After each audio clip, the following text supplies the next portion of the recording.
Donald Trump delivered his foreign policy address covering everything from the Middle East to China and Russia and NATO's influence. His America First policy is Trump's belief of what the role of the United States should be. Unlike other candidates for the presidency, war and aggression will not be my first instinct. You cannot have a foreign policy without diplomacy.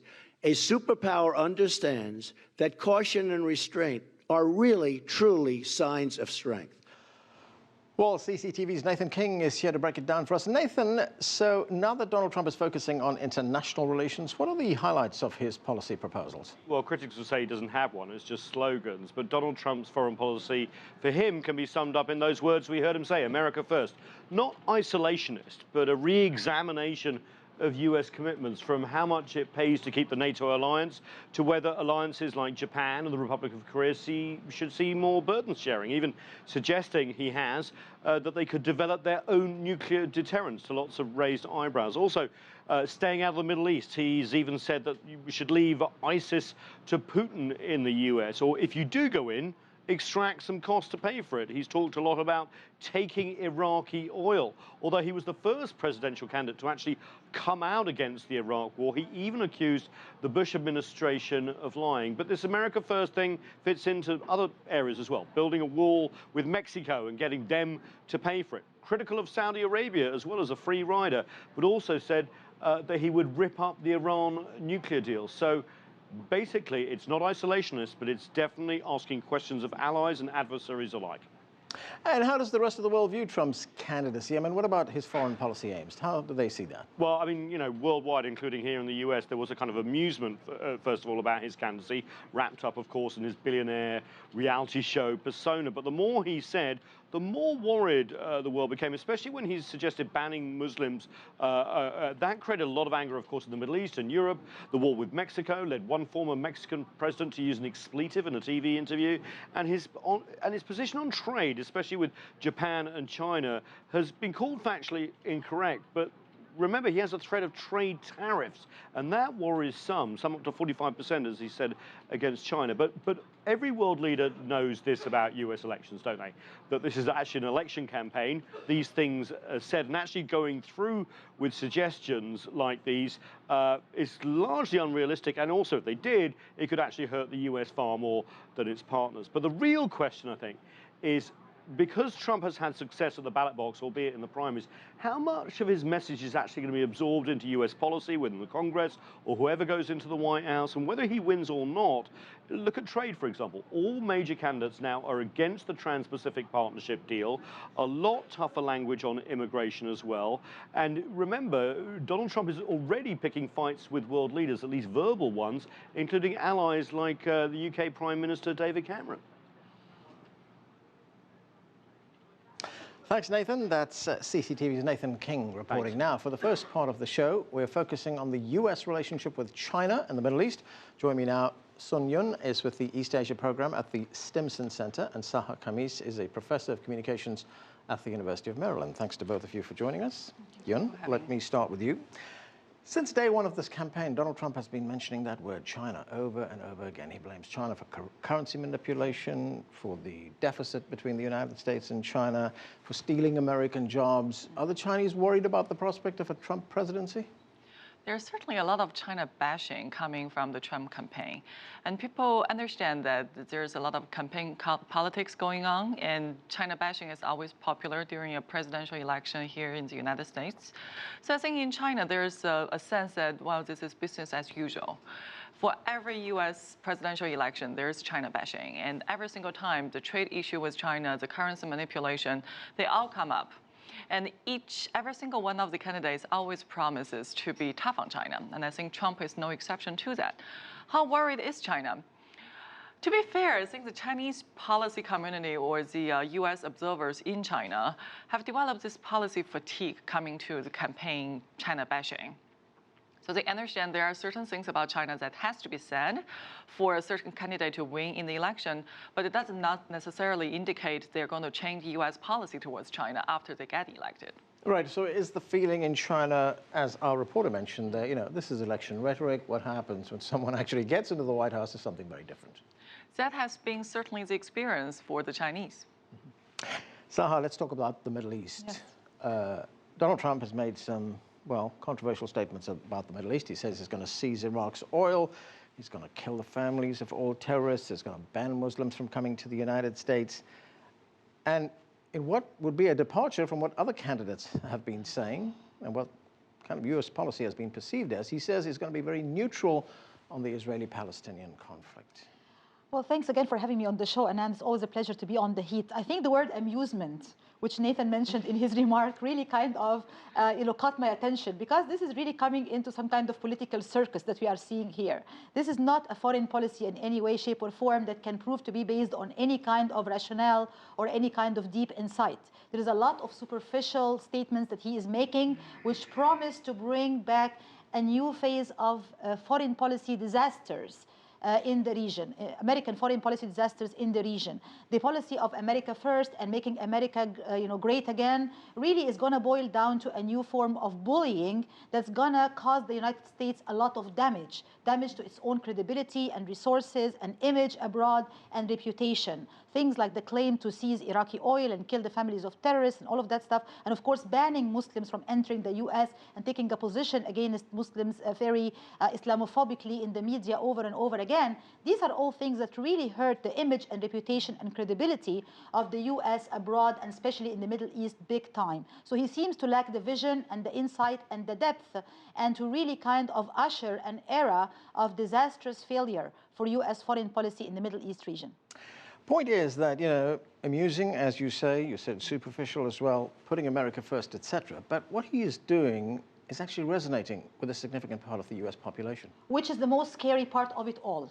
I mean, his rhetoric, as awkward and ridiculous as it is, does not scare me as much as the fact that it does ring a bell and it does resonate with a portion or a segment of the American public who are obviously cheering him up and clapping for him. And obviously, these would be the people who are going to go to the poll and vote for him. And that is very scary. We cannot just turn a blind eye to this reality that playing on people's fears and the kind of propaganda that he is using, as as hollow and as shallow as it is, does strike a chord with a certain portion and segment of the population who are very fearful of the word Islam and Muslim. And of course, this is coupled with ignorance about the faith and the people, the 1.6 billion people who follow it. But the fact is, as you said, there are people who are going to be voting for him, if he ever makes it to the final stage of the election. I certainly hope not. But that in itself is a very scary signal. Right, Yun. As we said, Trump is very critical of China bashing, as you mentioned. He has said things like, we can't allow China to rape our country. Yet at the same time, he says, I want to improve relations with China. I want to strengthen this relationship. Is that a mixed message there? There are a lot of inconsistencies in terms of Trump's foreign policy statements. So sure, U.S. as a global power, U.S. wants everything. U.S. wants to be the leader, but U.S. doesn't want to pay for it. U.S. wants to negotiate with China, but on the other hand, U.S. wants to maintain good relationship with China. So for a candidate, it is certainly okay that he has all these aspirations and all these foreign policy goals. But I think if he does become the president of the country, then he will realize that there are gives and takes in U.S. foreign policy, and it is simply not possible for the country to have everything. Especially for an important relationship like U.S.-China relations, there are a lot of issues that U.S. and China compete with each other on, and they do not necessarily agree with each other on. But there are also a lot of issues that they will benefit from cooperation with each other. So by asserting a hardline policy on China and make it an overarching theme of his China policy, we will have to see how practical it will be after he does become the president, if he does win.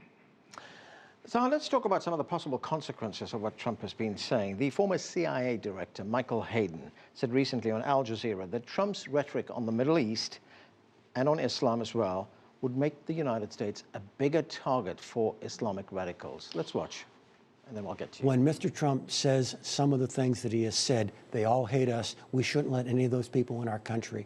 What he does is underscore and underpin the fundamentals of their narrative of undying enmity. You don't have to be president. You don't have to get to be president for that kind of statement from someone so prominent in the American political system to have already made Americans less safe. Is that true? Is that going to happen? Absolutely very true. Actually, it's working in two very dangerous directions in parallel.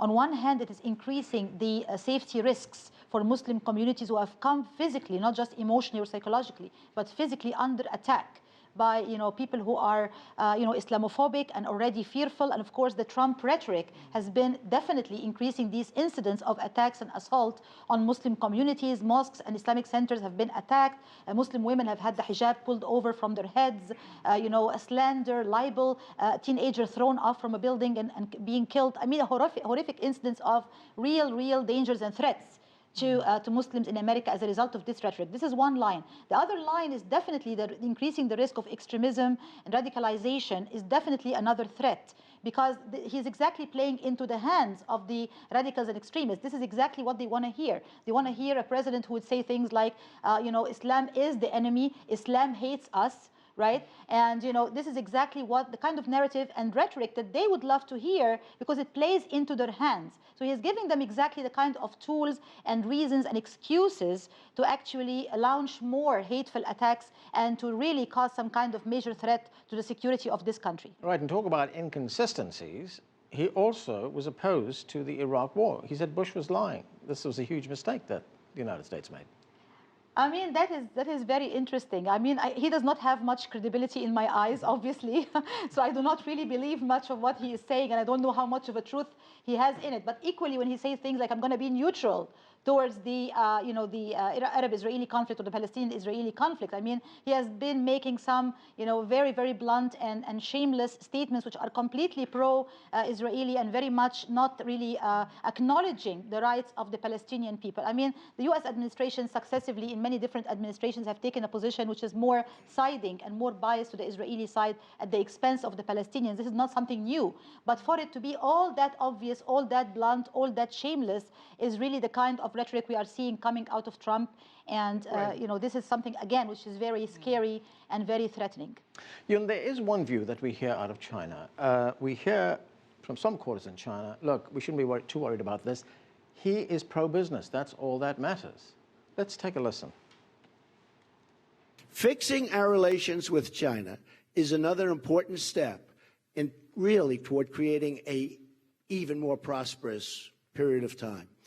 China respects strength, and by letting them take advantage of us economically, which they are doing like never before, we have lost all of their respect.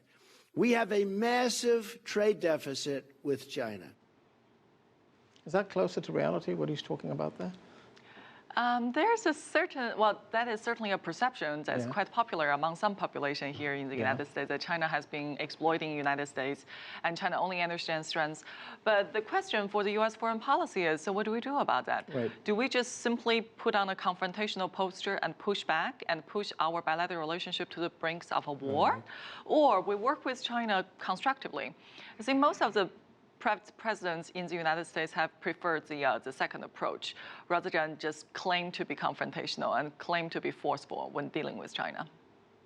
So no matter what happens in the election, we don't know whether Trump's going to be the president or not, whether he's going to be the losing candidate. But has he changed the debate on foreign policy in this country?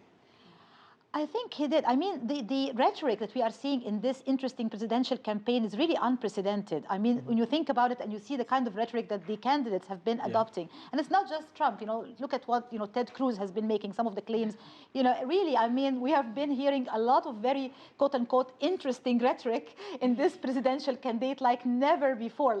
This campaign has been very interesting. And I think that the whole debate has been changing. And I think that the good side, which is coming out of all this, or the light at the end of the tunnel, is that some people are starting to say, wait a minute, this is becoming way too farcical. It's becoming way too ridiculous. It is becoming way too shameful, even to the image of the United States abroad and its reputation in the eyes of the international community. What should be done in order to return back again to the area of possible reason and moderation and sensibility? And I think this is the good which is coming out of all of this bad.